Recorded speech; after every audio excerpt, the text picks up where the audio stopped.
everyone. Welcome back to 13 Nights of Tiki Frights. I am your host, Gabe from the Search for Tiki. I'm super excited to be here. We have a very special guest tonight. We are sponsored by Plantation Rum. So if you enjoy making cocktails, Plantation Rum is the sponsor of all our cocktails that we have on our website. We've got 13 of them. Tonight's cocktail is done by Easy Tiki Drinks, which you can follow on Instagram at Easy Tiki Drinks. He makes awesome cocktails. We got our Witco glass. We're also going to be doing some giveaways, so that's exciting. But with that said, eagle-eyed viewers that have seen some of these shows in the past might notice that there's been a change in the background, a very slight change, and that is I usually have a picture of the Enchanted Tiki Bar by Shag in the background, and this time I thought it would be fun if I swapped it out for this guy, which is Fire Dancers from Pleasant Tiki and Witco Decor. Guys, Witco Decor is often described as like the opposite of mid-century modern, just because it's heavy furniture, and it's that thick, substantial tiki decor. But that is a huge oversimplification of Witco Decor. Witco Decor is many, many things. It's not just the opposite of mid-century modern. As you can tell by the Fire Dancers behind me, which have the wooden fire dancers, but then it also has all the different colors, abstract shapes. And so I'm super excited to dig into what is Witco, what is the history of Witco, and how Ken and Heather Pleasant are continuing the legacy of William Westenhaver. And so with that said, I think we should bring them in and talk to Ken and Heather Pleasant. There they are. Hi. How's it going? Great. Good. Happy to be here. To chat with you. We have matching barware. Oh, do we? Cheers! Imagine that. Cheers. What a coincidence. So I met you guys once at Inuhele. Beyond that, this is the first time I've actually talked to you. I saw your presentation, which was wonderful. Are you going to be presenting at Inuhele again? I don't think so. Not this year. So you guys are just going to have to enjoy the presentation tonight. Yes. Inuhele is a great event. If people want to get out there to Inuhele, I highly recommend it. Jonathan's going to be on our show tomorrow. And with that said, I want to know, first question of the day, by your estimates, how many people since 1958 have stubbed their toe or been, the victim of a Witco injury? Thousands. I just did it tonight. Just did it. Oh no! 20 minutes ago on it. Yeah. Yep. Okay, so I've been tripping on it since I was old enough to walk. And you never learned your lesson? No, apparently not. Yeah. It definitely doesn't move when you stub your toe on it. No. I'm just imagining like if someone were to draw a cartoon of you as a kid. You're in this house just surrounded by Witco, like everything's Witco. And you've got like pajamas on and steel-toed boots. Just so that when you're walking around, you got your feet protected. Yeah, I could see that. I didn't have them, but I probably should have. Probably should have. It's never too late. It sounds like I have some. Yeah. Absolutely. That's funny. I know like your house, and I'm sure we'll talk about it more, was completely surrounded with Witco. From what I know about William Westenhaver, he was a very humble person. He didn't, even though his art was all over the place, including the Jungle Room with Elvis Presley, which everyone's always talking about the Jungle Room. I think I've heard you say before that he didn't really care about that so much. So I guess my question would be, growing up, him being so humble, being surrounded by Witco, when did you realize how big he actually was outside? Well, that is correct. He was super humble. He was lived a really simple life. He even down to what he wore every day. I just remember him kind of in old faded jeans, splattered with paint, Velcro. I remember his Velcro sneakers. I always knew he was very talented. It was his home that was filled with Witco. I spent a lot of time there as a child because my parents got a divorce when I was really young, and they shared custody of me, and my dad was only 21. So he relied on his parents a lot to help care for me. So I spent a lot of time with them. And let's see, I didn't realize how well we had art. We had his art. The house was filled with his art, and he had some of his old catalogs on the shelves. So I knew that he made his living doing this fabulous art, but I didn't really realize until I met Ken, and Ken couldn't believe the scope of all of it, and he couldn't believe how fabulous this house was, the furnishings, all the things that I kind of just, they were my normal. And then we started really quizzing Grandpa on how big Witco was. Yeah. That's when we really realized it together. And I'd say we were in our early 20s. Okay. Yeah. And did you know like William, or you went over to the house and you saw all the Witco, and then it dawned on you like something's weird here? So I knew him first before. Actually, that's not true. I knew him, but I had seen a lot of the Witco. I hadn't seen their house. They have a beach cabin that had a bunch of carvings in it also, and it had a catalog. And I'm sitting at the beach cabin before we were even married, thumbing through the Witco catalog, and I'm like, oh my gosh, this stuff is insane, talking to Heather about it.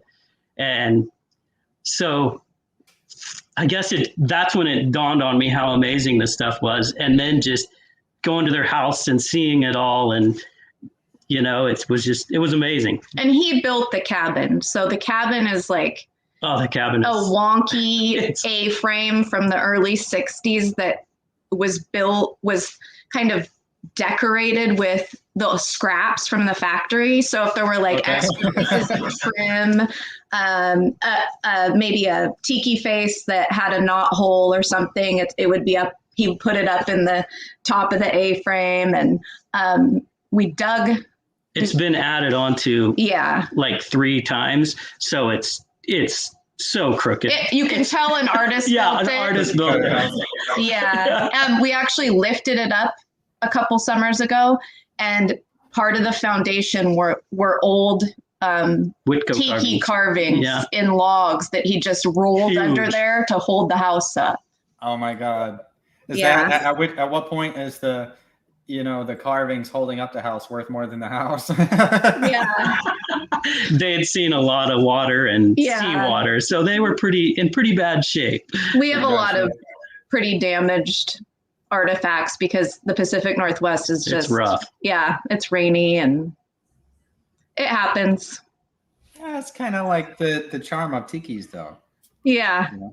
It's one of those things, like that age-old question of, do we put it in a museum and preserve it, or do we like keep it the way that it's supposed to be viewed?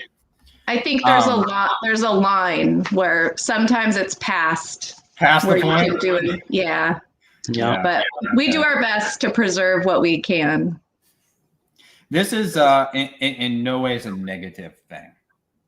Was William a hoarder?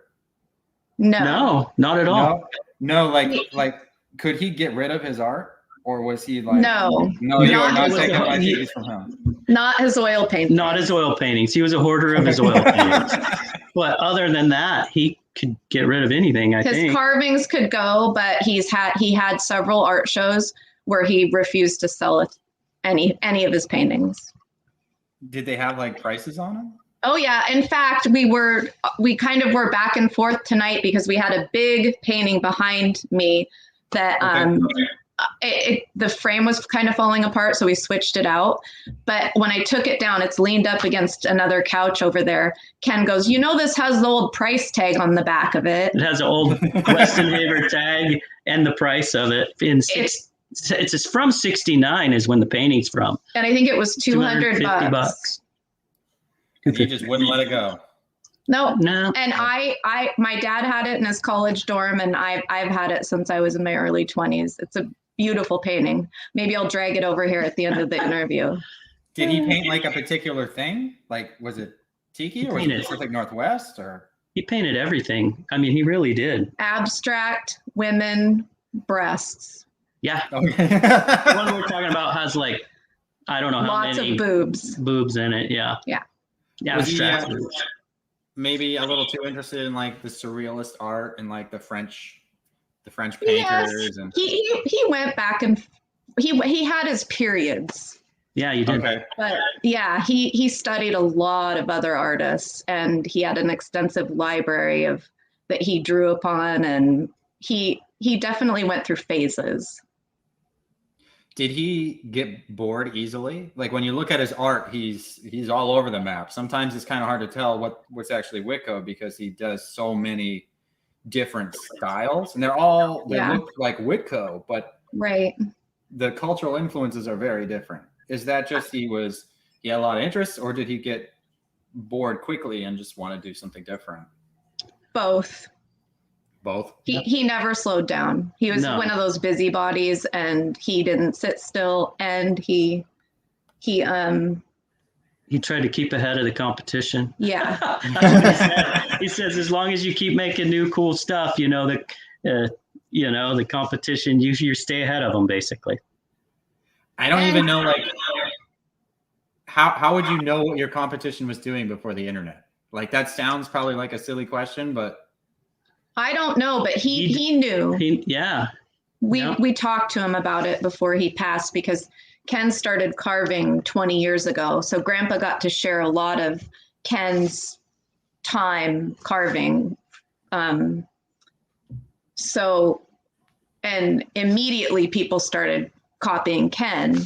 So we talked to Grandpa about it, and he said, you just got to keep moving forward and bigger and better and stay ahead of the game. Yep. Well, he was successful for many Absolutely. years, and we're so thankful that he did. All of us Witco fans out here. I have some pictures that you sent me, historical context pictures. Yeah, I have a picture I sent you of the cabin. You might want to pull up so people could see that. My grandma's laying on it's 1 through 9. It's in there. There's a railing with a carved lady. Here, I can tell her. You can tell him. Okay. Let's see here. Uh-oh, we've lost Ken and Heather Pleasant. Bear with us 1 second, guys.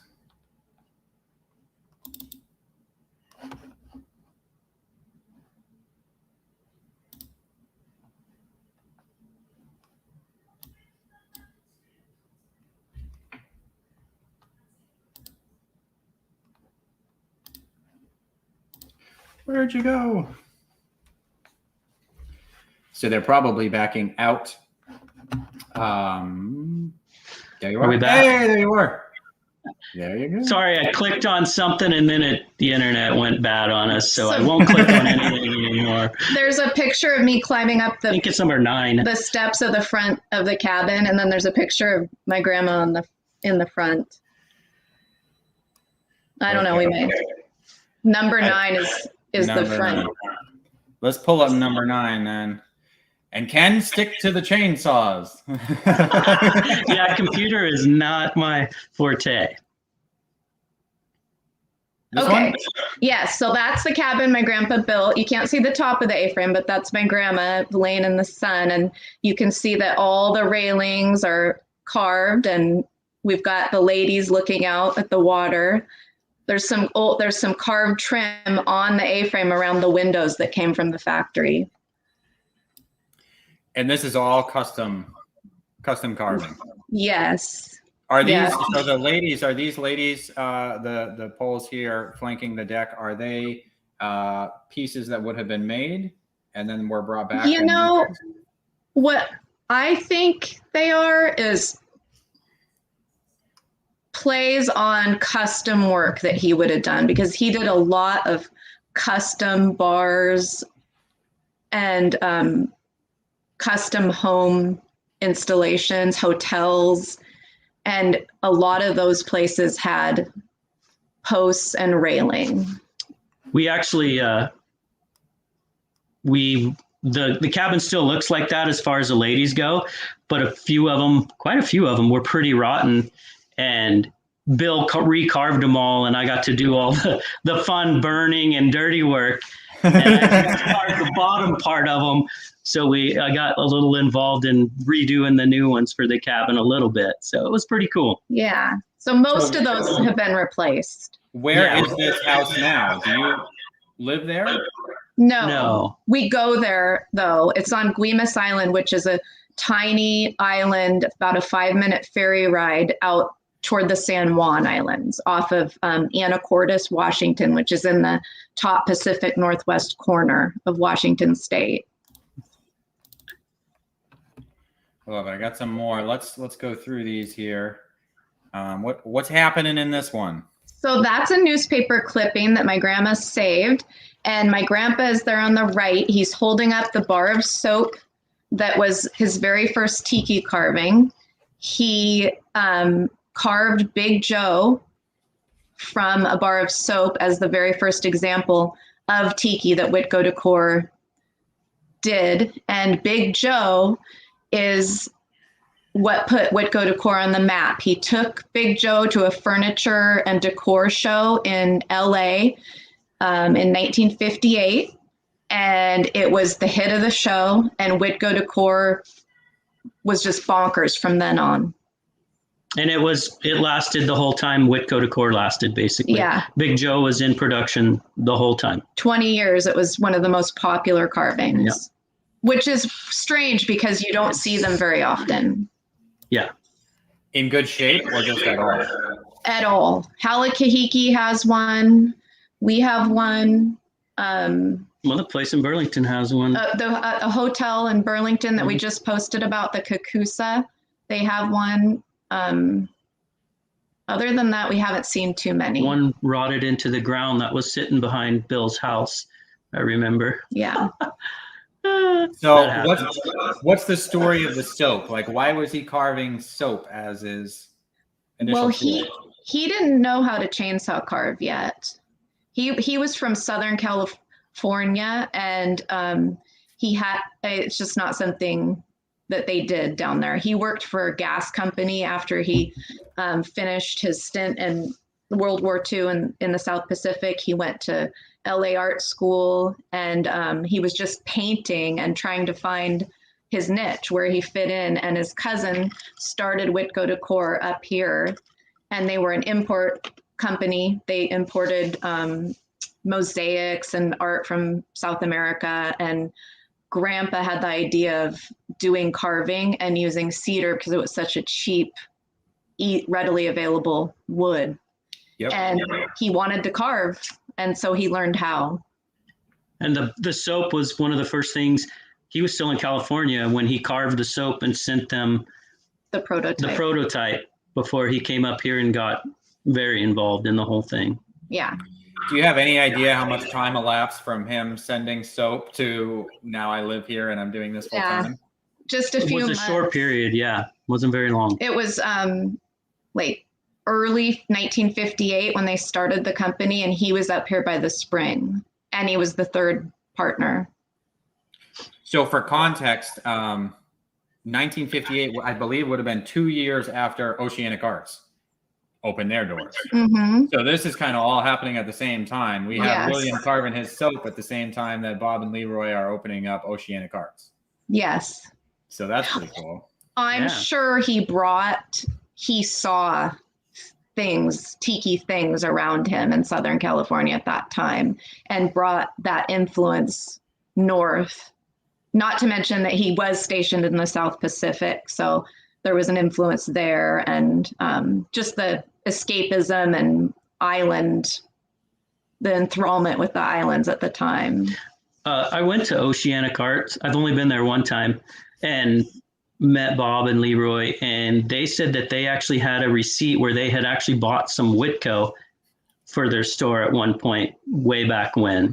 That's what they told me anyway. That's so cool. Yeah. Two tiki greats coming together in history. Crazy. Do you know if he was super interested in art from a young age. When he was in World War II, did he do any? I know some of the veterans deployed would like paint on coconuts, or they would carve soap, stuff like that. Do you know of any art that exists or did exist that he did overseas? Yes, tons. He drew a lot of cartoons. We have several of those, just simplistic pencil drawings. The letters. Yeah, I have a whole box of letters, correspondence from his father to Grandpa when he was on a floating dry dock in the Admiralty Islands, I believe. And it's all from his father, but it's also filled with drawings and art and cutouts of pinup girls. And then we have just a file folder that's full of Grandpa's drawings that he had sent back. A lot of surfing themed cartoons and cannibalism. Yeah. They're really cool. I showed That a few sounds of them at the slideshow at Inuhele. But yeah, they're really simple, but Very simple. they're just a treasure, really. Little characters. Yeah. All right, let's pull up. So we have his soap here, and then what's next here? So what's going on in this picture? That is there were 3 people that started Witco. That's Bob Cookson handing Grandpa a llama sculpture, llama carving. And then you can see on the left the big Joes that are waiting to be sent out. And then, so this is really early. These are some of the earliest pieces they did. But it's just an old black and white picture. Oh, on the bottom there, that's one of their very first benches. It has yet to be upholstered, but you can see where it's going to have 2 cushions. Naga hide cushions on either end. It almost looks like a face here. Is that a face? Yeah, I think it is. And then you can see bottom middle, there's a tiki there in the middle on the ground, and a couple ids right in front of Bob Post. And those were really modern sculptural piece that was carved from cedar gutters, scrap cedar gutters. How do you, it's one thing to carve a piece of furniture and then sell it, which takes a lot of time in and of itself. But how do you scale? How do you take one piece of furniture and turn it into multiple pieces of furniture?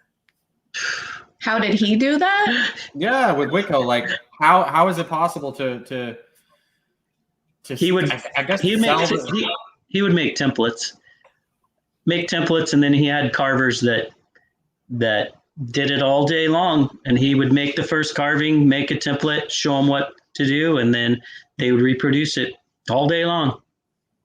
Is there a way to tell like who carved which? No. They had so many different. I mean, I think they had, what was it, 6 carvers going at a time? 6 or 8. Yeah. At their height. In the beginning, I know that they had one guy in a basement. One guy, yeah. But at the height, early mid 60s, there were 7 or 8 carvers.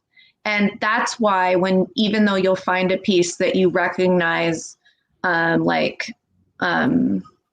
I don't know what's popular, like a globe or fire dancers or whatever it is, they're all slightly different because Grandpa produced the prototype. He made the template, but each carver would carve had a different style. Yeah. So Witco's always different. Yeah. You're never including there's knots and wood grain that make it different also. So it's every piece is pretty much one of a kind, really. Yeah. I would think it would be hard to replicate someone else's designs. Ken, now that you're doing carving, would you have an easy time of like carving someone else's design, and if you did, would that kind of like take the soul out of it for you? So That's a hard one to answer because I am basically carving someone else. I'm carving his designs, you know? Mostly. Yeah, a lot of them. And it's funny. Some things you look at, like Witco, Bill always said less is more. Simpler is better. And honestly, he nailed it. I mean, it really is. The simpler stuff is just, it's like a moai. You know, a moai is so simple, but it's such a cool design. Everybody loves it, you know? Simple doesn't mean easy. Yeah, no, and it doesn't. And that's what I was going to say is sometimes I'll get in on these carvings and I'll be like, oh yeah, I can do this, you know, I can reproduce this or whatever. And something he's designed. And then it's like, oh my gosh, there is so much more to this. It looks so simple, but there's so much more to it than you can tell. So the flat masks aren't too hard, you know, they're pretty easy to do. But when it comes to the three-dimensional stuff, there's definitely a lot more to it than. And he had such an artist's eye to know where the shadow was for a cheekbone or a brow, or he just, it's amazing what he could pull out of a piece of wood. Yeah, he could literally, I remember, I mean, when he was teaching me to do all this, I was supposed to do a cat for somebody, three-dimensional cat, and I was struggling hard because I don't know, I just couldn't do it. And he came over one day into my little shop shed and helped me out, and I couldn't believe, I couldn't believe what he could see as far as what it's supposed to look like that I couldn't see. I mean, he just went to town and he's like, well, this is going to be this, and this is where this is. And it was just simple to him. It put me in my place. That's for sure. He definitely knew, he knows his art. Has it gotten easier over time to kind of like decipher his design? Yeah, it's definitely gotten easier. Yeah. Yeah, it has. And Ken makes templates and scales things, and he's really, really good at fabricating Witco. He knows it from top to bottom. He can recognize it, and he knows what Grandpa would do. Yeah.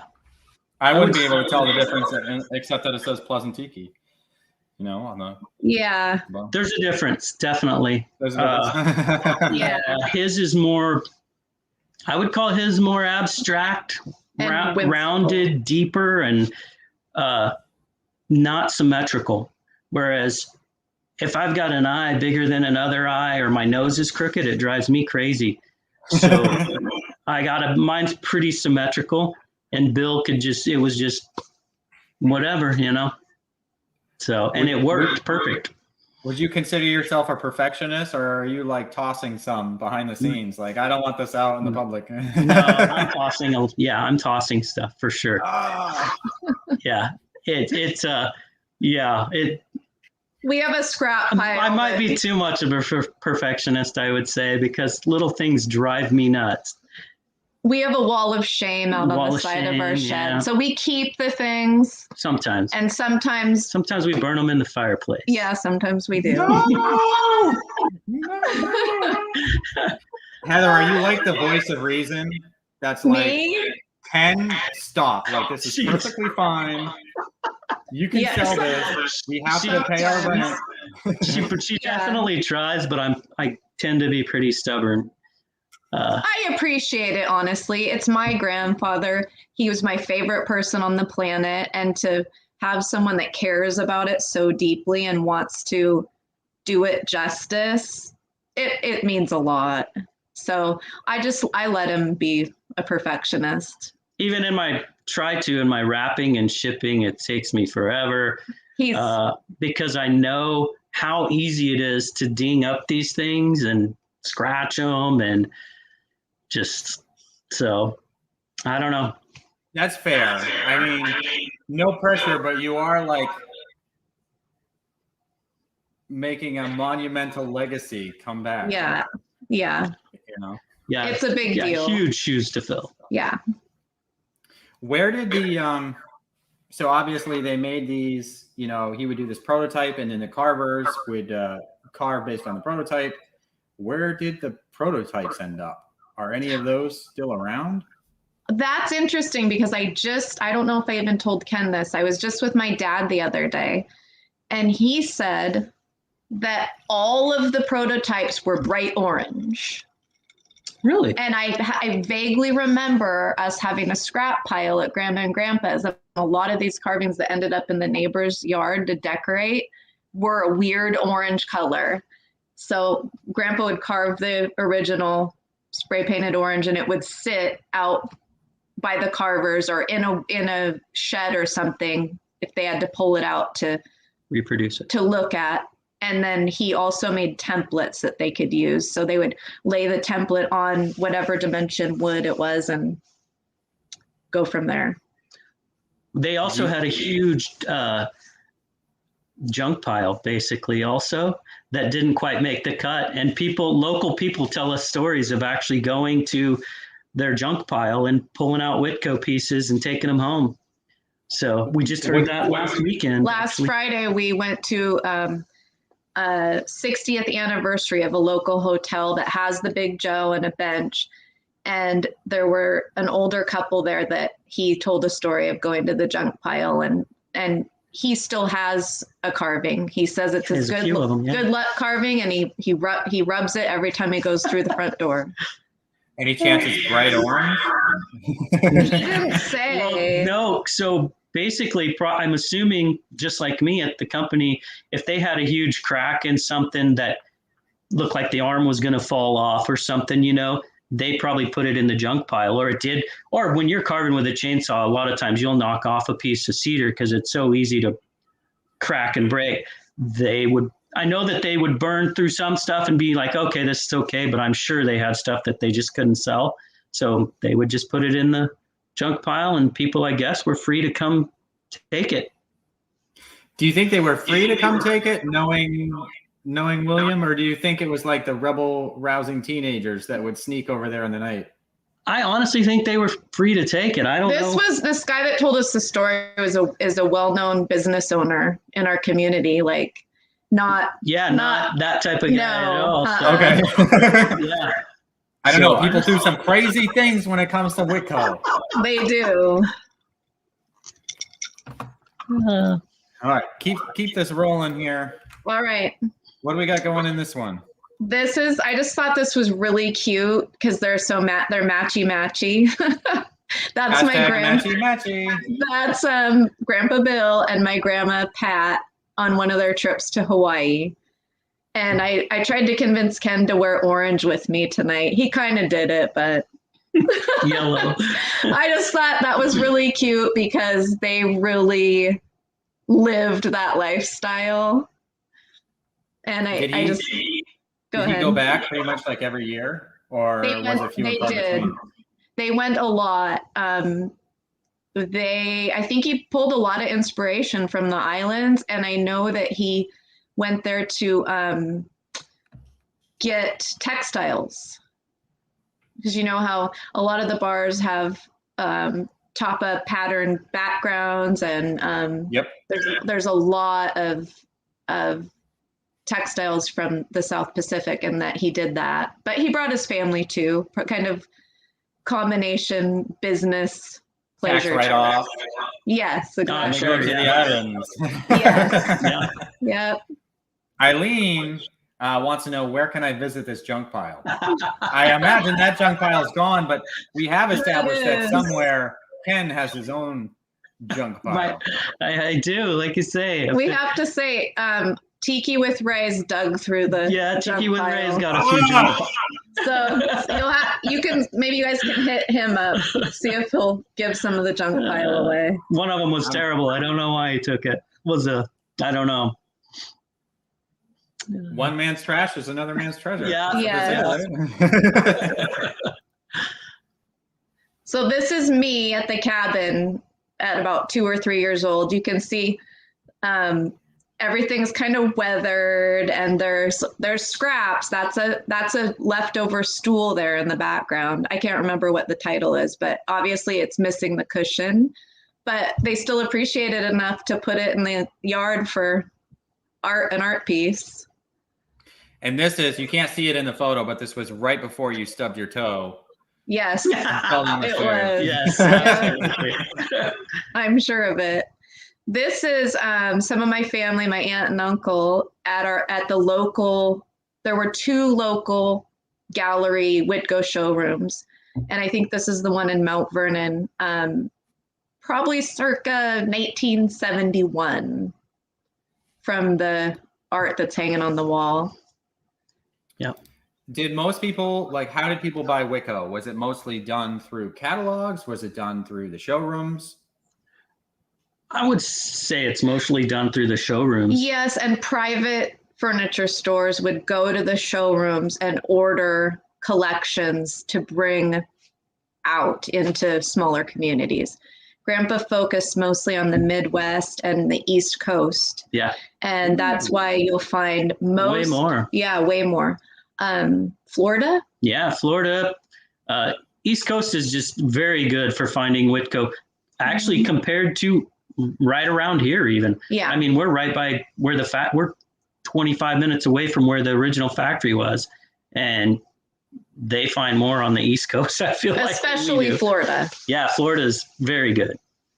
Do you think, knowing that Oceanic Arts was going on at the same time, that was kind of like a competitive advantage? Like Oceanic Arts has California and we have Florida? I think Maybe. that California had established a style kind of already. And yes, I feel like, yes, he knew there was a market in the Midwest and the East Coast. I don't feel like they were really good at getting their product out there. They had employees that traveled the country nonstop, selling and talking to architects and hotels. And I picture it like maybe California was more beachy and light colored, and Witco was just too dark. I don't know. It's kind of a different style. Yeah. I'm just picturing now, like, the salesman who's got, like, he opens up his jacket and it's like full of toothbrushes, except that, like, you couldn't do that with Witco because Witco's so heavy. Yeah. Like, how would a traveling salesman, you just like bring a catalog? Pictures, yes. Yeah. Pictures? I think they sent out catalogs to a lot of furniture companies and stuff also. Yeah. And they had a lot of showrooms where they could show what they were producing. And if somebody showed interest, then send out catalogs. And there was a showroom in Beverly Hills. Yeah. Ooh. So they were on this coast, just not as many as the other direction. California's making up for it now. We'll forgive you, California. No, they're actually, in the beginning. as far as the website goes and numbers go, California's usually number 1 as far as what they're buying from us. Yeah, what they're buying from us. Yeah. California, Florida, Texas. Of course, Washington, I think, is number 2. Yeah, Texas loves Tiki Texas right now. Yeah. We love Texas. Yeah. Have you been to Tiki Tatsuya yet? No. No. We don't. We need to get out a lot more. Absolutely. That's part of the reason we're not going to Inahele is we're just, it's hard for us to catch up. We're just a 2-person team. So when you vend at these events, like, it's not like you're bringing pins, like you're bringing furniture. Yes. Are you driving across country with like a van? So not at Inahele. We usually ship everything there.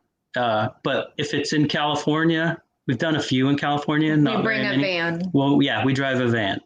Yep, full of stuff. And it's big, And so Portland. it's hard to fit everything. Yeah. And it's while you're trying to keep up with the website and everything else too, it's really hard to amass enough stuff to make everybody happy. Inventory is. Yeah, it's a bummer to go there and only bring one world or fire dancers, and it's gone in 2 minutes, and everybody's like, hey, where's the fire dancers? And it's like, I wish I could make 30 of them, but I can't that fast. So how long does it take you to make a fire dancers? Oh man, it usually takes me.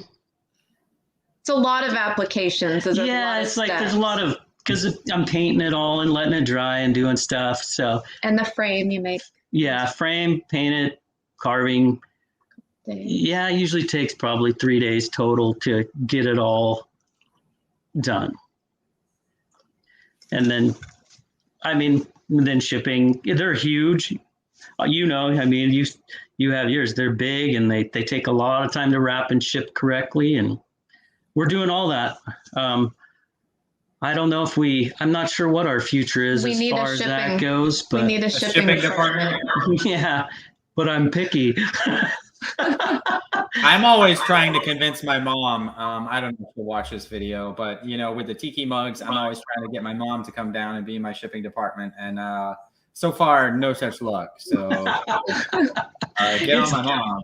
I feel for you, man. When we do our mugs, it's overwhelming when you sell a couple hundred mugs and you're trying to keep everything, you know, in order. Yeah. And I definitely, we've done all right at it, I guess. Yeah. What's funny is we just started putting prints on, and for some reason I am struggling with the prints more than the mugs. I don't know why.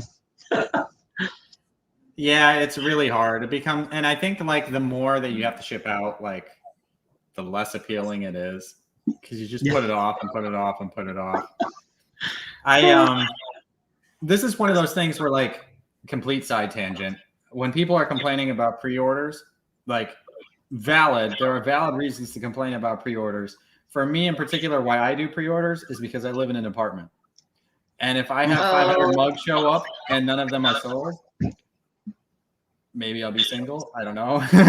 But I have no living room. Yeah. See, our reason for not doing pre-orders is we're scared that, well, they just won't be up to par or something. And honestly, I don't like taking people's money until I got the thing in my hand and I'm like, yeah, this is worth the money, you know, and I'm excited about it. And it just scares me to go that way, I guess. Especially since just because you have the one good mug doesn't mean all 500, all 1,500 are going to be the same. Exactly. Absolutely. Yeah. Oh, Jacob Bill's got his prints. Oh. So you do ship prints? Yeah, we do. I'm just saying.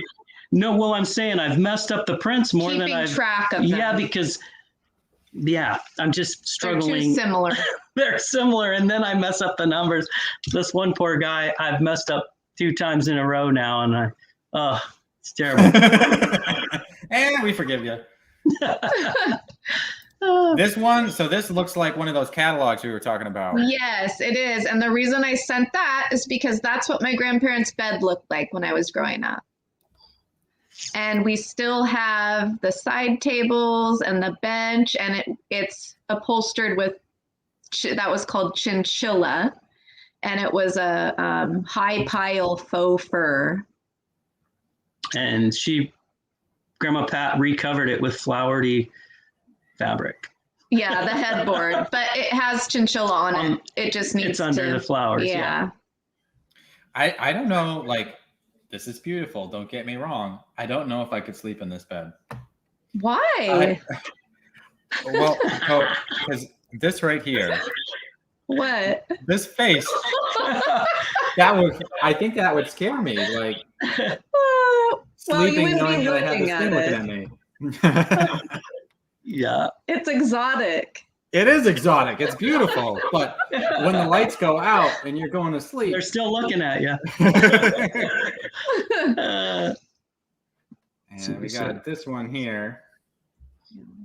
So this is when the carvers at the factory had a contest to see who could carve the most of these stools that Grandpa had just released. And they didn't sell as well as they'd planned. Okay. So that's my grandma there, and my grandpa's got the whole family out there building that fence around their backyard out of those chair pieces. It's pretty cool, though. Is that still in existence today? Yes, it is. Yep. Yes. Yep. Did they have a lot of designs that perhaps didn't do what they expected? Yeah, they did. Flip side, some designs that just like they'd be sold out indefinitely on. Yeah. We have records where Grandpa would just go through and Put canceled. put canceled, and that's a way that it's easier for us to answer people's questions about their pieces and what years they were produced, because we do have those records, so we can tell when, Sometimes. that it wasn't produced after 1965 or whatever. Also, if it was produced in 61 or 2 and then canceled in 64, we figure there's not very many of them. So that's another way we think things are a little bit rare, maybe. Yeah, it helps us keep track of that. But we honestly never actually know how many of one thing was produced or the another. The one thing I did ask Bill about was the bar, the Tahiti bar that we did the mug of. And he said there weren't very many of those, probably 16 or so. But honestly, we've counted more than that. I think pretty sure there was more than 16 because we know quite a few. Yeah, that's the mug of the bar. So we're pretty sure there was probably more than that, but that's what Bill said. He said there was probably only 16 or so. We have friends that say there's 30 that have just been counting as they pop up. Yeah, but so are there people other than you like keeping logbooks? Yes, I'm sure. I spotted this in the wild today. Yeah. I have a problem. So with the Search for Tiki website, and this is not something that I anticipated. I just wanted to make the website. But because of having the website and there being a lot of mugs on it, I get emails about like, hey, I found this mug. What is it worth? And half the time they send it to me, I'm like, I don't know. Do you have a lot of emails that you get through the Witco website? One of them. Every day. Every day. And the thing is we don't mind telling people what they have. And, confirming whether or not it is Witco, if we know for sure. Sometimes it's kind of hard to tell. But then usually the next question or email is, how much is it worth? Which usually means go on eBay the next week. And honestly, Witco is so all over. We just reply with, we don't do that. We don't appraise stuff. Have no problem though. And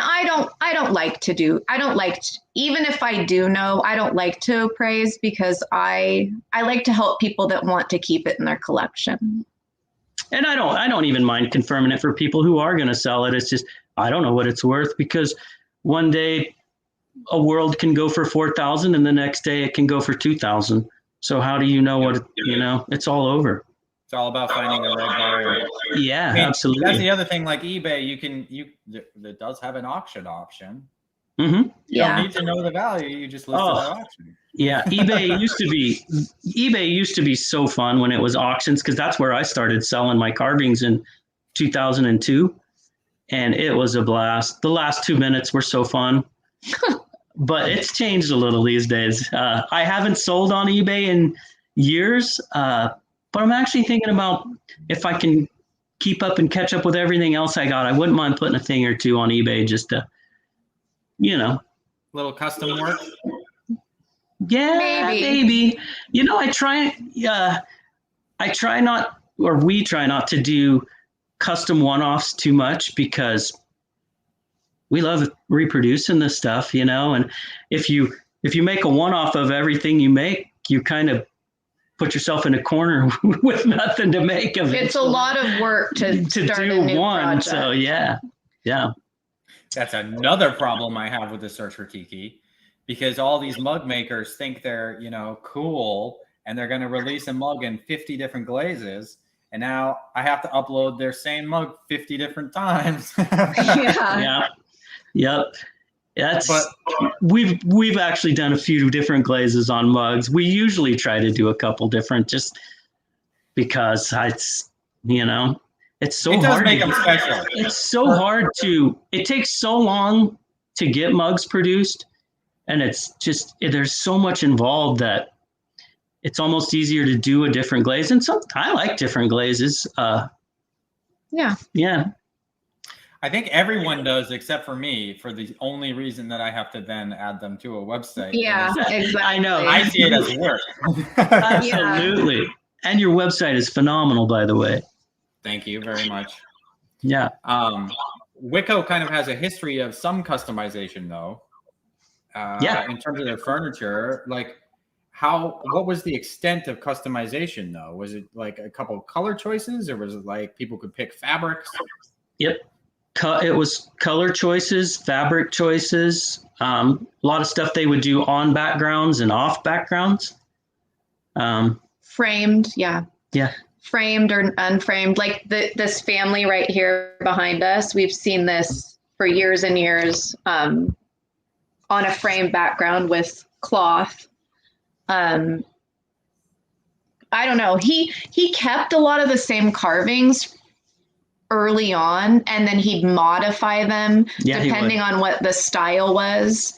And it was distinctly different between 1958 and 1972. He might add an orange background with some more vibrant colors or whatever. But you could order in all, we're on a couch, a Witco couch right now. It's just a fur. It's almost like a teddy bear. But you could choose like a high pile fur, like the chinchilla bed you saw. Leopard print, a zebra, tiger. Red velvet. All kinds of different fabrics. Different price ranges. Like the high pile fur was the most expensive. But the same with, like, say, the Witco Worlds. All different colors. They did all different colors. Then they made Witco Worlds, like the bright yellow one. It's not even carved. It's more bandsawed, wavy. So there's still the same continents, but it's different looking. Then they made a black one that's really weird looking. And metal. So he would just reproduce stuff and reinvent it, basically. But the customer did have a choice. They could choose. There was a whole color palette that they could choose from for the painted backgrounds. Do you still, like, when people send you an email, see things that you're like, what the heck is that? Like, yeah, sometimes. What's really cool about people sending us emails is, because a lot of stuff is in black and white for us. We see photos, they're in black and white, you know. What's really cool is when people send us photos of something from the early 60s that's only we've seen in black and white, and it's all painted, you know what I mean? And it's like, oh, because it actually says paint colors of what it should be, but we don't see it in color until somebody sends us and say, hey, is this Witco? And it's like, yeah, that's awesome, you know? Yeah. Actually get to see the real thing. Yeah, we have a big storage on our computer of pictures of things people have sent us so that we can have a closer idea of how to recreate it. Like a couple of the pictures we sent you, Sepic Legends and some other things. It's a big art piece that's Ken's holding this way.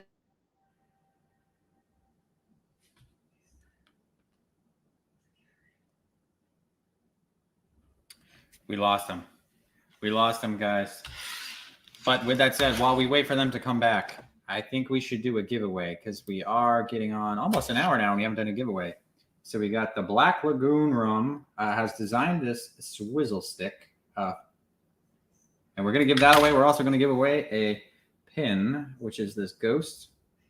Looks like a hitchhiking ghost.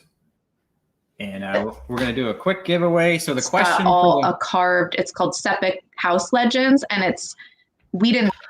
Oh, there we are. Sorry, we're having a storm, and I don't know if it's affecting our internet or what's going on. The Sepic Legends? No worries. We're going to do a quick giveaway. Okay. And then you can continue. We're giving away a Black Lagoon Rum pin and a swizzle stick. The question is, and I will watch the comments. First person to get it correctly will take home the thing. Is what did Witco stand for, or what does Witco stand for? I don't know if they changed, but originally, what does WITCO stand for? First person to get it correctly in the comments will get to take home some cool stuff from one of our sponsors, the Black Lagoon. Yay! Come on, guys. Come on. And then I honestly don't remember what you were saying. No. Oh, no, not quite. We were talking about Sepic Legends number 16. Wait, let him. Yes. Okay. I can hear you. Not quite right, Eric. Not quite right. Yes. What's her name? Donna. Yeah. Donna got it. Donna Krawbeck. Western International Trading Company. Ta-da! No, Donna Krava. There you go. There you go. It jumped on me. Sorry, but you were second. Donna, you win. Yay, Donna! Yeah, pan and a swivel stick from the Black Lagoon room. Thanks for watching. Woo-hoo. Good question. So where were we? So the paintings we were talking about. Ken was able to recreate Sepik house legends. It's the slide number 16 we sent you, because of a Witco collector who shared her collection with us, because that carving is just filled with color. And the only way we had seen it was in this terrible black and white grainy picture, and we had no idea what a vibrant piece of art it is. So what's funny though is then we found other pictures, and they're not even close to alike to the ones different. We got. So everyone was different. So eventually I just went with kind of put it all together. Yeah. That's what I came up with. Yeah. Lots of variations on that one. When you're making a panel like this, which is kind of similar to the fire dancers that I have behind me, what is the process for attaching things? I assume the mask piece is like separate and maybe put on top of the fabric. Yeah. Yep. So it would be a background fabric. I put on the frames and the sideboards, and then attach the masks. I use a staple gun, a crown stapler, and to make sure the staples aren't too long, because I have blown them right through the front of the carving before. Because the Sepik house is actually only an inch thick, where most of the stuff I carve is 2 inches. So you can blow a staple through the front and not realize it. And then it goes into the junk pile, and that's where Tiki with Ray grabs his finishes his house. Yeah. I want to talk to you real quick. I know we're approaching an hour. Do you guys still have time? I want to be. Yeah, we're good. Mm-hmm. Okay. I want to talk to you about what it was like to learn carving with William specifically. How much experience did you have before you met William, and where did you go from there? Okay. So basically my experience before I met William was my dad had, for years, since I was at a really young age, 5, 6 years old, I got to work with power tools, saws, do all kinds of stuff, whittle with pocket knives, from early age. He trusted me and showed me how to properly use power tools and tools. So that's the beginning. I've always kind of been into woodworking type stuff. And then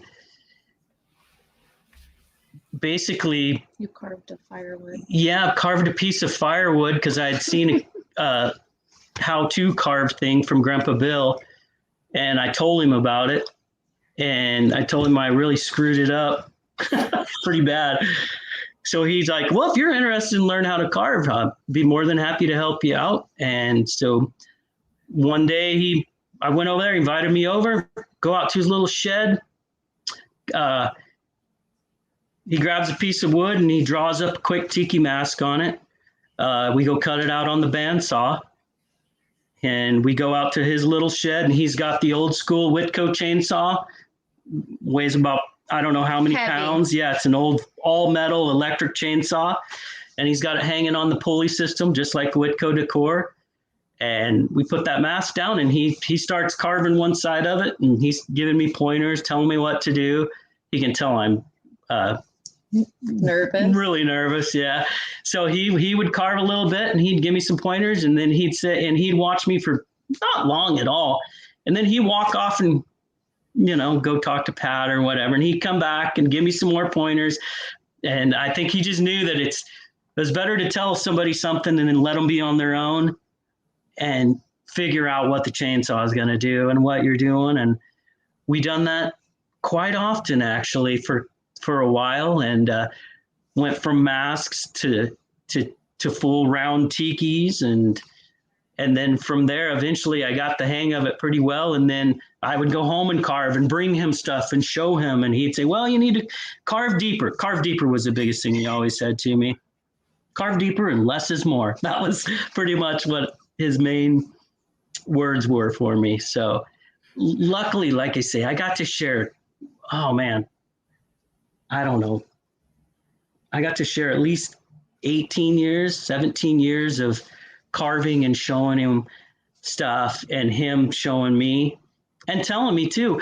I swear from day one, he wanted us to do a business right then, like restart it all up from day one. And I just didn't. It kind of skipped a generation. My dad did it for a little bit, but not in the same way. Yeah, we just didn't have. We had 2 little girls, and I didn't have the guts to do it. To quit his day job. To quit my day job. So we literally for 20 years, well, for 17, did it on the side.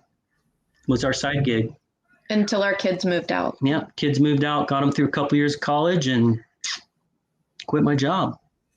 Went full time. That's a scary thing.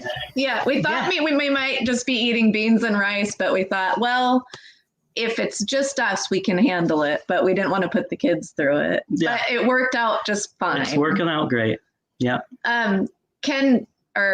Sean Moffat said, asked if you still had it. Yes, I still have the mask and the first round tiki we carved together. Wait. Yeah, still have them. Have you ever posted a picture of that? I think I have. We should do a redo though. We'll do on our Instagram. We'll post a picture of the mask and the tiki. And yeah, those were the mask is the very first thing I carved with him. And then the tiki was later on. We carved a few things before we got to the round stuff.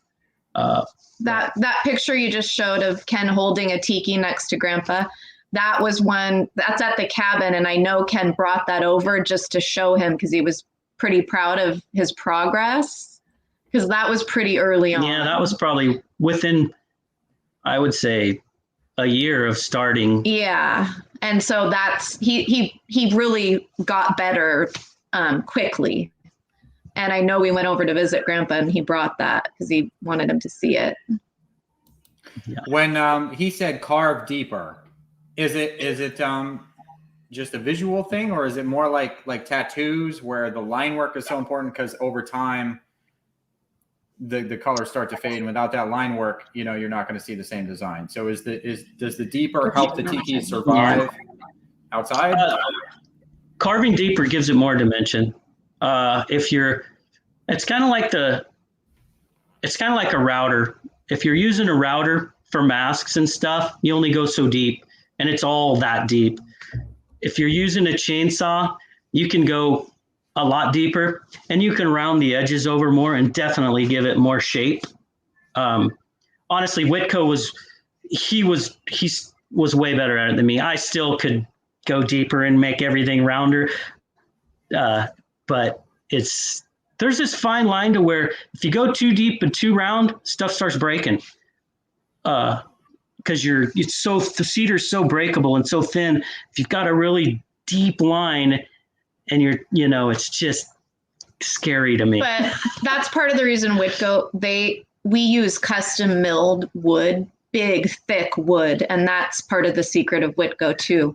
Everything's on this huge scale, and they had all their wood milled and really thick dimensions. It's not like the type of wood you would go to Home Depot to buy. Home Depot. If you go to Home Depot and buy a 2x6,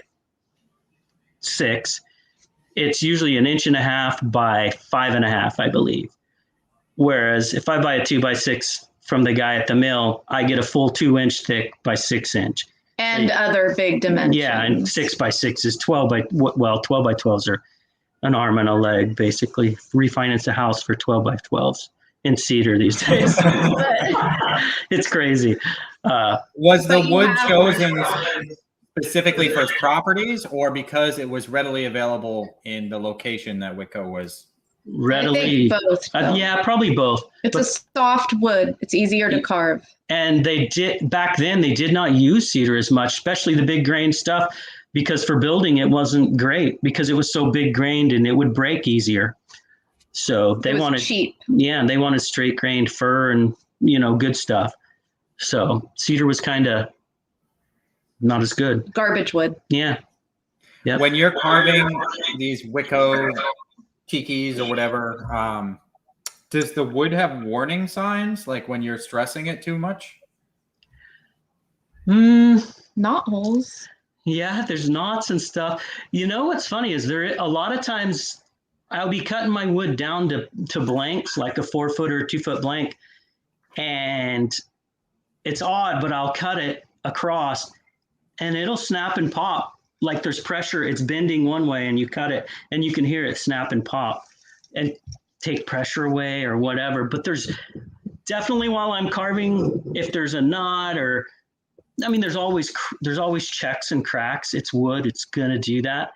So before I even start carving, I look at the piece of wood, figure out where the cracks are gonna be, try to make it to where the cracks are on back and they're not in an area that's gonna be stressed or right on the edge of a lip or an eye where there's a crack. Because usually if there's a little space on an eye, it's probably gonna chunk off.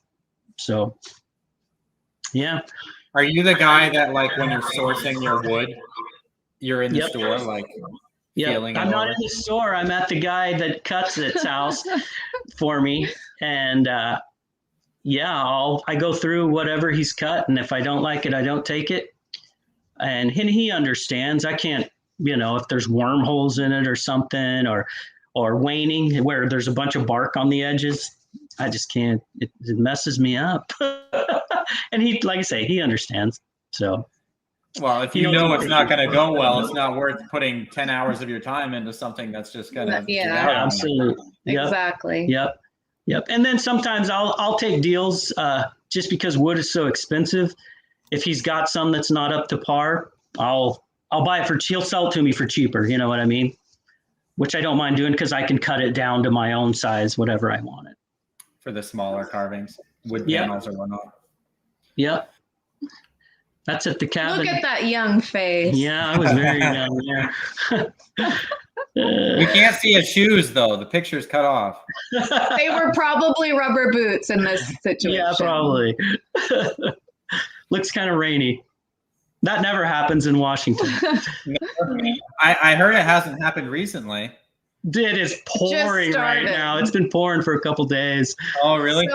Yeah, finally. It did take a while. There's the rubber boots. Yeah. So this was early 2000s. Ken was in Tiki magazine. Grandpa was in there a couple times too. And they used to have a section in the back where they would publish pictures of people reading Tiki magazine in the next issue. So we took this picture of him out front. So this looks candid, but it's not candid at all. No, we set it up. But he was thrilled. I mean, that he actually was very thrilled to see Ken in that magazine. I don't know if I can tell what issue it is. I can't really tell.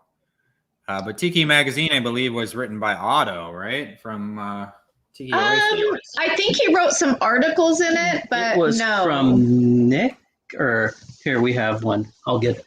There's one right there behind the Oceanic Arts book. Right there. Yep. Oh, this was Grandpa giving me a chainsaw carving lesson. I'm not very good at it, but. Do you have fun with it, or does it kind of like? I've carved.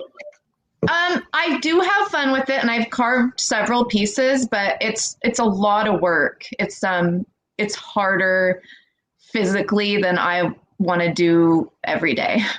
I help Ken a lot with finishes and just business stuff, painting. I have certain things that are my responsibility, but I don't really want to carve every day. Jason Not says, really.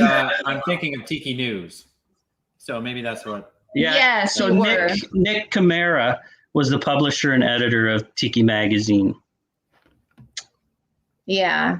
There were a lot of contributors. Yeah. But it was, yeah. Looking at this photo, so this chainsaw looks newer than what I was picturing Ken talking about earlier. The chainsaw Ken was talking about sounded like a nightmare, like scary. Yes. This is just for yard work. This was at the beach cabin, so that's the reason we got the newer chainsaw. If you go to his house, you got the older chainsaws.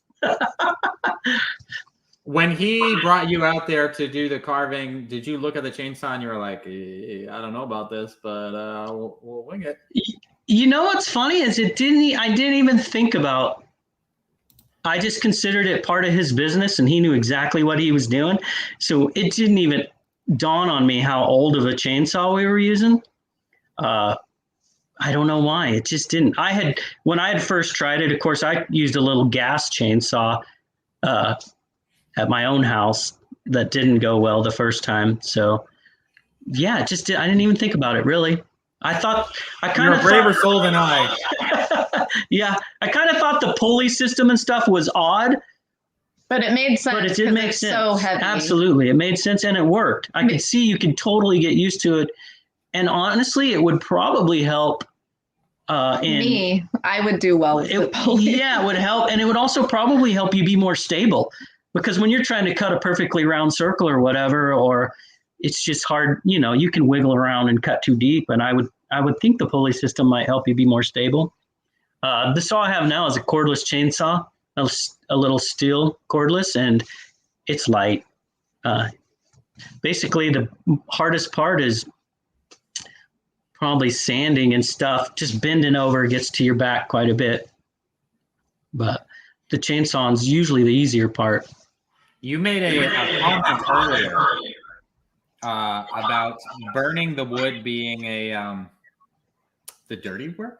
Like you made it sound like it was kind of like less than carving, but that sounded like the most fun part to me was just taking a blowtorch or something. Not so much. Nah, I don't enjoy burning. It's just it's monotonous. It gets boring. I put on my headphones and listen to music or podcasts. Have Heather help me every once in a while when she's not working. I think we got a picture of that one somewhere. Yeah, we sent you a picture of me not looking very happy. Well, it's buffing off the soot. Yeah, it's just dirty, and it gets in your lungs. You gotta. Usually, it's you. We wear respirators though. Although you're not in the picture. I'm not in the picture, but we do wear respirators. Safety first, guys. Yeah, absolutely. Yeah. What picture? All right. I don't know. I think we should do another giveaway. Kim Bang giveaway and tiny umbrellas. So we're going to give away some Kim Bang swizzle sticks with some caps. And we're going to give away some tiny cocktail umbrellas from the Tiny Umbrella. First person to get the answer correct in the comments will win. We've talked about it a little bit. There is a look at my camera. A piece behind me. You get a little peek. What is the name of that piece that we have talked about a few times? First person to guess it correctly. What piece? In the comments. The one behind me. Let's see if I can.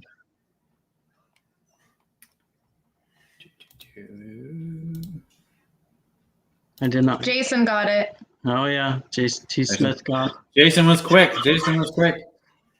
Congratulations. Oh, they're coming in, so I got to get it up quick. Jason, you got it without even, looking at it really. You just remembered. So congratulations. You got a Kim Bang swizzle stick set of the cats and some cocktail umbrellas from the Tiny Umbrella. Woo. And then, okay.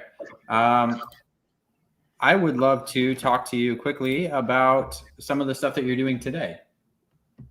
Yeah. And I think I have some pictures if we want to look through them real quick. Some of your recent work. Okay. This is a God of Fortune mug and carving combo. We've done that. It's been quite a while since we did that. That was by Monk Tiki. The mug was. Ken likes to do with every mug release a set of 25 at least of a carving and a matching mug, and this was from quite a while ago. Yeah, I think 2011. Yeah. If you look at 17 and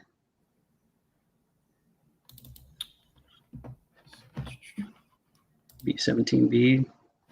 I got it. There you go. That's one right here. So that's similar to the combo that we did. Yeah, that's a one-off. Oak Wash made a one-off mug, and so I tried I carved a tiki with it and did an orange dry rub on it.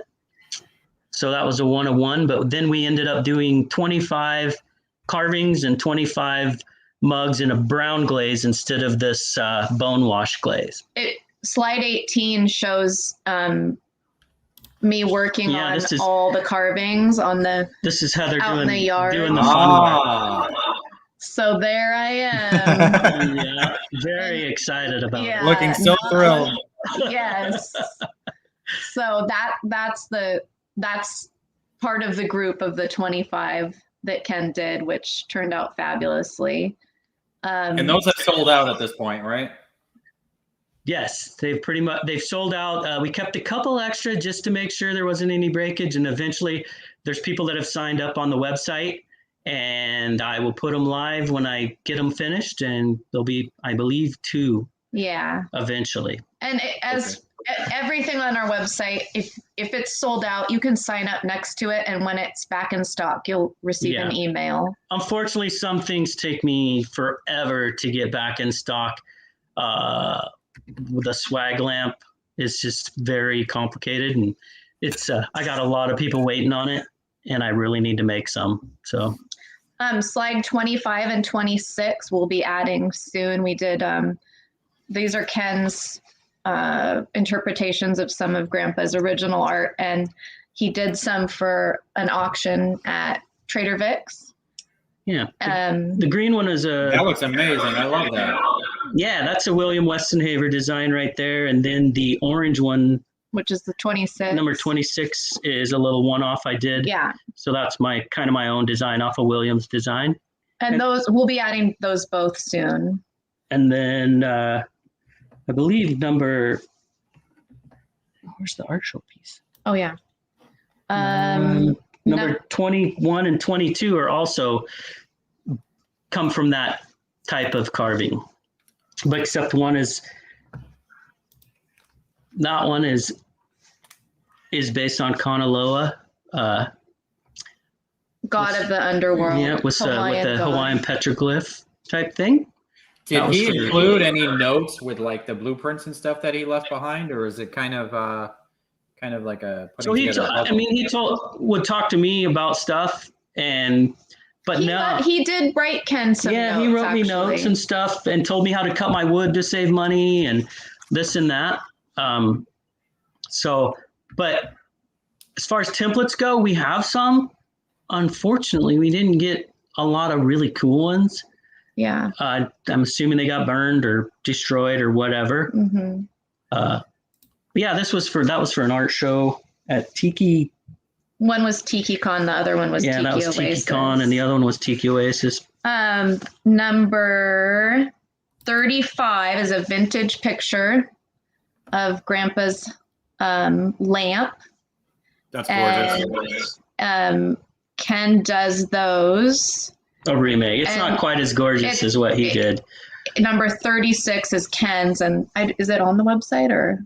Yep, it's on the website. Yeah, that's a new addition to our website. It's been on there. Yeah, but the shades. Is that available or sold out? That's actually available now. What happened is, it's funny. I'll buy a whole bunch of lamp shades, and then I'll run out and can't find them again. So this time and also the lampshades were, when you do shipping with that and a lampshade, it's really expensive. So this lampshade on this new one, you actually put together yourself. I do all the painting and everything, but you can put it in a lot smaller box. That way shipping won't be such a outrageous price. Shipping is crazy right now. I think anything that's larger than a 12 by 12 by 12 box, just like skyrockets. It's crazy. Yeah. And I hate that. And then even boxes, the boxes just to ship the world, just for one box, and I double box them, are $25 each. It's crazy. So I'm doing it that way to keep down shipping, and hopefully it works out better. So we have a really, really, really, really exciting thing. Okay. 2 really exciting things. One can set up right here in our living room. And so we're just going to turn Okay, he's got to plug it in. But if you want to pull up the original, did you put it in here? Yeah, I should have. Okay, slide 38. 38. I'm gonna move this water. Oops, rip my dress. Okay, should I pull it up? Go ahead and pull it up. Oh, there's a few things in this slide. Okay, well, it's one of the it's the very fabulous thing in the background, and that's called the Fountain of Youth. So No Ken's way. gonna turn the computer here. So, Okay, now he's it's got to. kind of hard to see it. Here, let me, hopefully I don't drop the computer. I can hear it. Can you hear the water?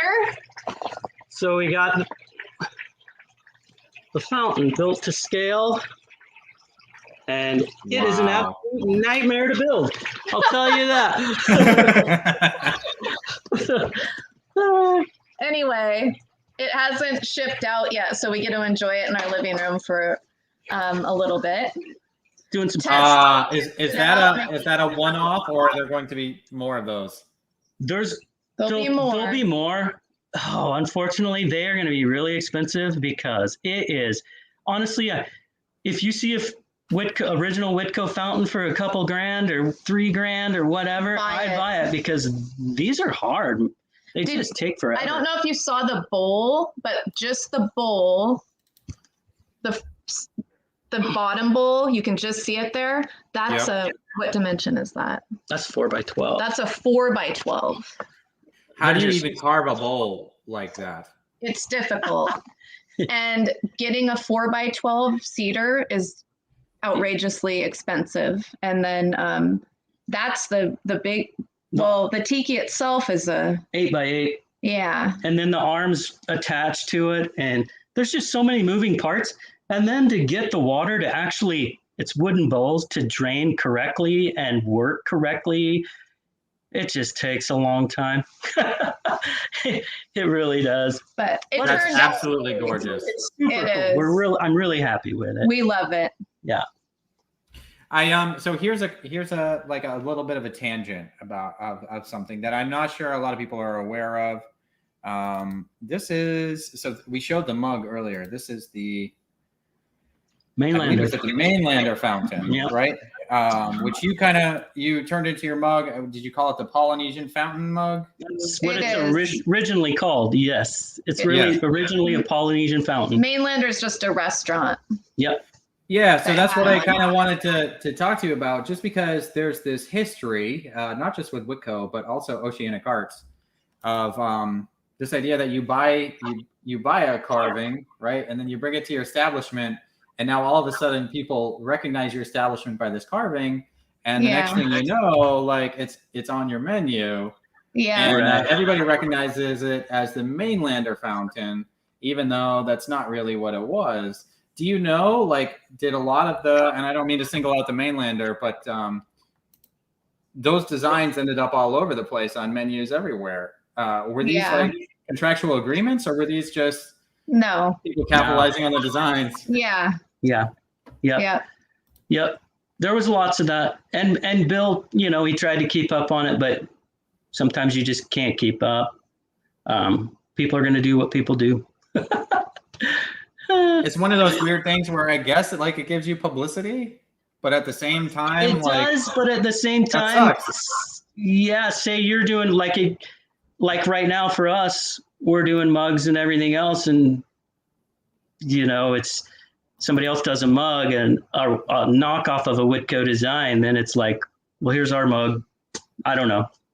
It's kind of I don't know what to say. It's hard to navigate. Yeah. Is it kind of like reclaiming? Like when you make a mug of a design, like an old William, it's like you can't really fight it, but you can like put a true Witco mug out there. Yeah, and I think people really respect what we're doing, and they recognize our family history and legacy, and they're more likely to want something that's Witco-esque from us than from someone else. You can fight it. You just got to pick the big battles. Pick the big battles. Yeah. When did you decide? So, like, obviously, William had a huge influence on you. When did you decide to pick up the legacy and create Pleasant Tiki Witco Decor and continue on with? Right away. Yeah, I mean, we started selling right away. like I say, he wanted me to from day one, and I just didn't have the guts to. But Ken did right away through Tiki Central. I don't know if anyone I don't know if listening. you remember Tiki Central, but yeah, constantly on Tiki.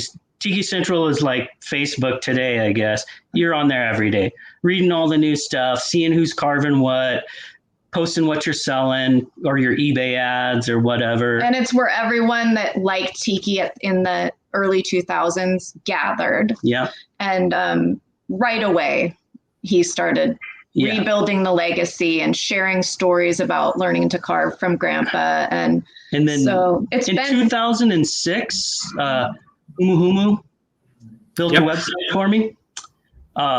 So I actually had a website in 2006. Unfortunately, I was working full time also, so I would put stuff on here and there. And then until literally 3 years ago, I finally shut that down, or 3.5, and then built the new site. So it's just been a gradual thing over 20 years, 20 some years. Yep. And then, people, I mean, like Bamboo Ben, I got to give a shout out to Bamboo Ben. That guy, he does so many projects and stuff. And honestly, we met him in 2003 at Tiki Oasis when it was in Palm Springs. Yeah, Tiki Oasis and Palm Springs. And him and his wife took us under their wing, and he has been a heck of a guy and kept me involved in a lot of his projects that he does. Usually get something in there and stuff. So he's been definitely a help. It's been really cool working with them because they come from a family of Tiki people from way back, Eli Headley. And so we kind of just jived about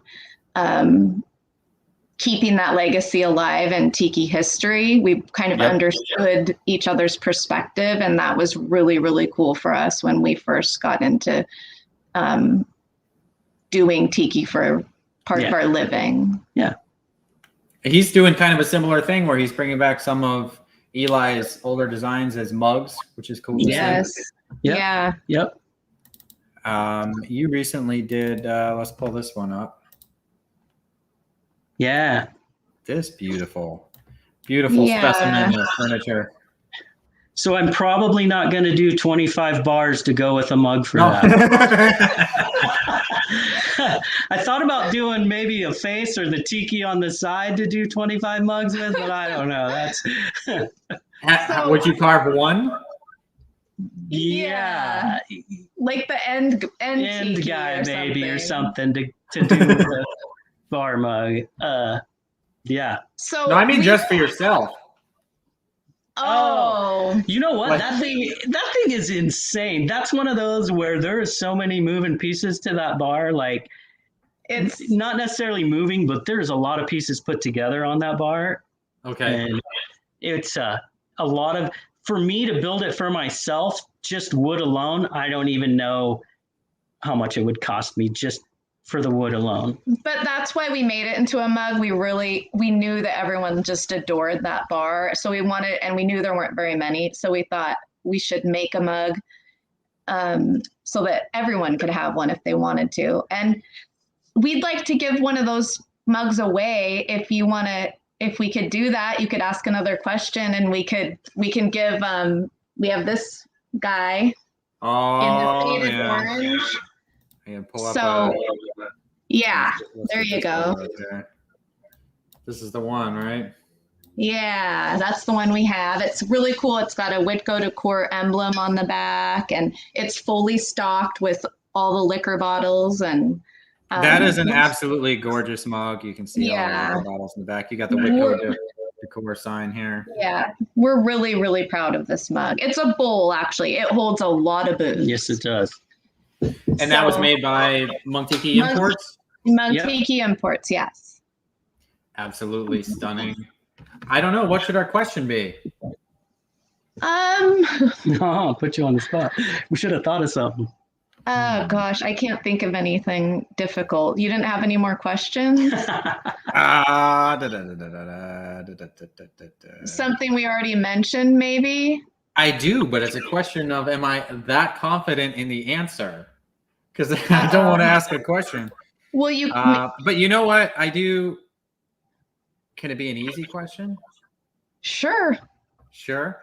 So then it's just it's all about speed and all how right. someone can answer this question.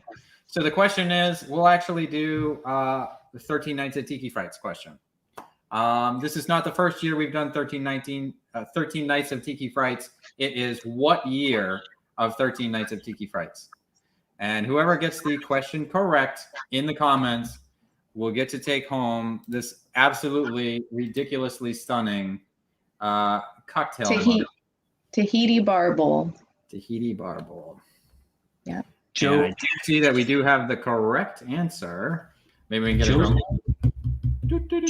Ninth. Joe Craw? Or no, who's the... Is it 2 years? It's 3. Oh. It's actually 3 years. So the correct answer, the first one that came up on my end, was Coach Nate LSQ. So congratulations, Coach Nate. Nice. Send me a message because of your screen name. I'm not sure how to contact you. So send me an email at admin@searchfortiki.com. Congratulations, you got the question correct. And you get to take home this ridiculously cool. And you can forward us the address and we'll ship it out. Thank you both so much for joining. This has been an absolute treat. It has. We have a mug announcement.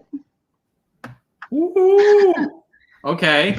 I do love mug announcements. We don't have a prototype yet, but we were approached by Emporium. Michael Parton, I think is his name. Yep. Absolute genius artist. And he wanted to create one of our Tiki Bobs, our Bob floats in a mug. So we were super excited. Picture 30 is our Bob floats that we do. Bada boom. Yeah. Yeah. It's a vintage cork and vintage carved float.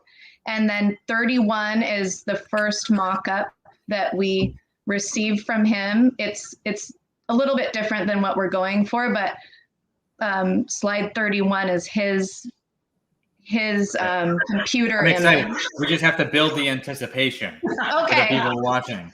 All right. Build the anticipation. We're going to make them wait. We're going to make them have to earn it. Okay. All right, here we go. Here you go, guys. Ta-da! That's what it'll look like. And then 32, 33, and 34 are what he's got so the far. First sculpt. That looks so good. Doesn't it? It's pretty cute. And look at the cork float. It just is spot on. That's so exciting. Yeah. And Bob is one of those absolutely iconic tiki characters. I think he got a start in San Francisco. Yes. There's a whole lore and history behind Tiki Bob, but I think one of the reasons that people love him so much, similar to a lot of William Westenhaver stuff, is actually because it's not a direct pull from oceanic art. It's inspired by oceanic arts, but it is in a distinctly different thing, and that's why we all love Tiki Bob. Yes. We got another shot of him here. He's so happy. He is. So what is I know this is probably a trick question because it's ceramics, but is there a time frame, like an anticipated time frame on when people can kind of look forward to? Maybe Christmas. Yeah, we were hoping within the next month or two, but we'll see. We're talking to him. We don't know for sure. We don't know. We'll get back to you. We'll definitely be posting it all over when it happens. We were hoping around Christmas, but we'll see. Yeah, may not happen quite then, but no big deal. So what people should do is follow Witco Decor on Instagram at Witco Decor for all the latest and greatest updates on everything that you guys are doing. I'm so excited for this mug. It's been an absolute pleasure talking to you. Thank you so much. Anything else to add? What can we what can we be on the lookout for? We got the this mug coming up. Are you vending any place, or is it? Not in the near future. No, it's been so busy. We're like Taking a few months off. Yeah, taking a few months off, and hopefully have time to amass some stuff here soon. We'd like to do another California road trip. Yeah. We did one last year and hit Emeryville, Trader Vic's, and Long Beach Marketplace, Hardcore Marketplace, which were both just fabulous for us. And it was doable, driving down in the van, kind of making a loop. So something like that next summer, I think would be pretty awesome. I'm sure we'll be at TikiCon. Yeah, we'll be at Portland. Yeah, TikiCon in July. Yeah. Love it. Okay, Yeah. Final question. What are some of the best tiki bars that have Witco Decor in them? Just because I love tiki bars, and we should all go and support these places that are displaying Witco Decor. Well, of course, Halakahiki, which we have not been to, sadly enough, is a museum filled with Witco. So that's a must-see. There's a lot of tiki bars that are maybe newer that have just one or two pieces. And I think in Florida, we were going to do this road trip, but there's a number of places that have a few, not really like the best bar per se, but if you do a Florida road trip, you could hit like Daytona Inn and just to pop in and see the Witco, probably not really to. Has anyone ever created like a map of where to find Witco? I don't know. That's a great idea. Yeah. Max's South Seas. Oh yeah, Max's has quite a bit of old Witco, and new. Yeah. So. And they're considered one of the absolute premier tiki bars in operation today. In the near Chicago. It's not in Chicago, but near Chicago, to the west, I think. Yep. With that said, we have one more mug to give away. Yeah. This mug was actually designed by our friend Tom Big Toe Laura for Holden and the team at Tiki Farm. They always crank out the most amazing mugs. The giveaways on 13 Nights of Tiki Frights are sponsored by Tiki Farm. They're also sponsored by Plantation Rum. Thank you so much to Plantation Rum. And with that said, let's announce the winner. Do a little bit of a drum roll here.